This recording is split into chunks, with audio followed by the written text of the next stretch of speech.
আমি আজকে আপনাদের সামনে করে দেখাবো আলু কুমড়োর ছক্কা। এটা আপনারা সবাই করে থাকেন, কিন্তু আমি কিভাবে করছি সেটাই আপনাদের দেখাবো। তা চলুন শুরু করা যাক। আজকে আমার রেসিপি আলু কুমড়োর ছক্কা। আলু কুমড়োর ছক্কা করতে প্রথমেই লাগবে কুমড়ো। আমি এই সাইজের কুমড়ো কেটে নিয়েছি। আর লাগবে আলু, টমেটো, আদা, এটা আমি পেস্ট করে নেব। আর লাগবে কড়াইশুঁটি, টক দই আর স্বাদ মতো লবণ, চিনি। তবে চলুন শুরু করা যাক আজকে আমার রেসিপি আলু কুমড়োর ছক্কা। কড়াইয়ে আমি বেশ কিছুটা সর্ষের তেল দিয়ে দিয়েছি। তেলটাও আমার গরম হয়ে গেছে। এবার এর মধ্যে আমি আলুগুলি দিয়ে দিচ্ছি। আলুগুলি দিয়ে ভালো করে ভেজে নেব।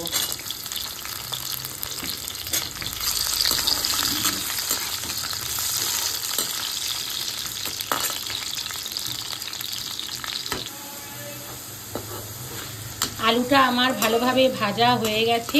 এবার এই আলুগুলি আমি একটা পাত্রে তুলে রাখছি।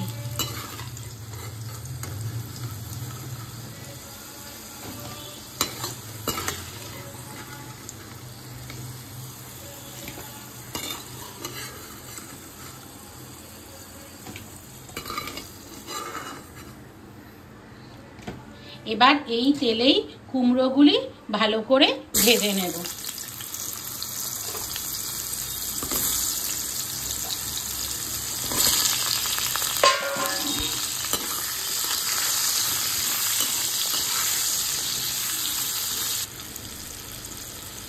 কুমড়োগুলি আমার ভালোভাবে ভাজা হয়ে গেছে।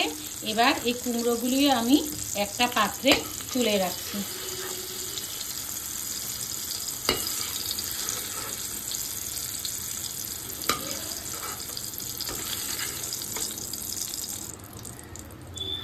এবার কড়াইয়ে আমি আরেকটুখানি সর্ষের তেল দিয়ে দিচ্ছি। তেলটা দিয়ে ভালোভাবে নাড়াচাড়া করে নিচ্ছি।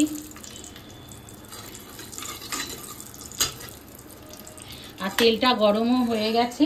এবার এই তেলে কিছুটা পরিমাণে সাদা জিরা, দারচিনি আর দুটো ছোট এলাচ ফোড়ন দিয়ে দিলাম।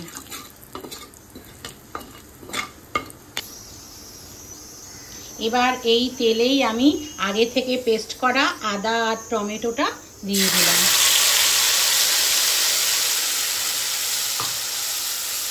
দিয়ে ভালোভাবে নাড়িয়ে নিচ্ছি।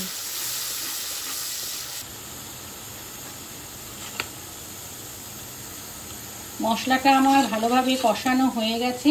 এবার এর মধ্যে আমি দিয়ে দিচ্ছি কিছুটা পরিমাণে হলুদ গুঁড়ো, কাশ্মীরি মির্চ, স্বাদ মতো লবণ আর কিছুটা পরিমাণে চিনি। সমস্ত উপকরণ এবার আমি ভালোভাবে মিশিয়ে নিচ্ছি।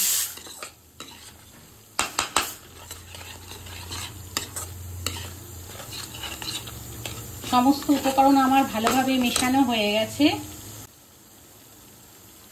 এবার এর মধ্যে আমি দিয়ে দিচ্ছি আগে থেকে ফেটিয়ে রাখা টক দই। টক দইটা দিয়েও ভালোভাবে নাড়িয়ে নিচ্ছি।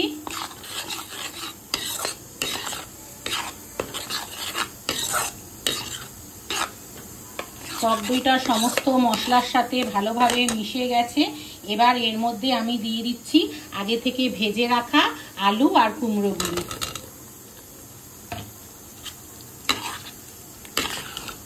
এগুলি দিয়েও ভালোভাবে নাড়িয়ে নিচ্ছি। আর এর মধ্যে দিয়ে দিচ্ছি কিছুটা পরিমাণে কড়াইশুঁটি। কড়াইশুঁটিটা দিয়েও ভালোভাবে নাড়িয়ে নিচ্ছি। আমার আলু কুমড়ো ভালোভাবে কষানো হয়ে গেছে। দেখছেন চেহারাটা কি সুন্দর হয়েছে। এবার এর মধ্যে কিছুটা পরিমাণে আমি জল দিয়ে দিচ্ছি। জলটা আপনারা আন্দাজ মতো কতটা গ্রেভি রাখবেন সেই বুঝে দেবেন।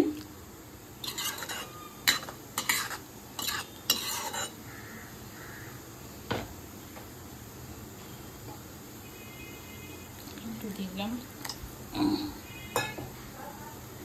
এবার ঝোলটা ফুটে গেলে গ্যাসের ফ্লেমটা কমিয়ে কিছুক্ষণ রেখে দেবেন। আমার আলু কুমড়োগুলি সব সেদ্ধ হয়ে গেছে, গ্রেভিটাও ঘন ঘন হয়ে এসছে। এবার এর মধ্যে আমি দিয়ে দিচ্ছি কিছুটা পরিমাণে সানরাইজ গরম মশলার গুঁড়ো। এটা দিয়ে ভালোভাবে নাড়িয়ে নিচ্ছি।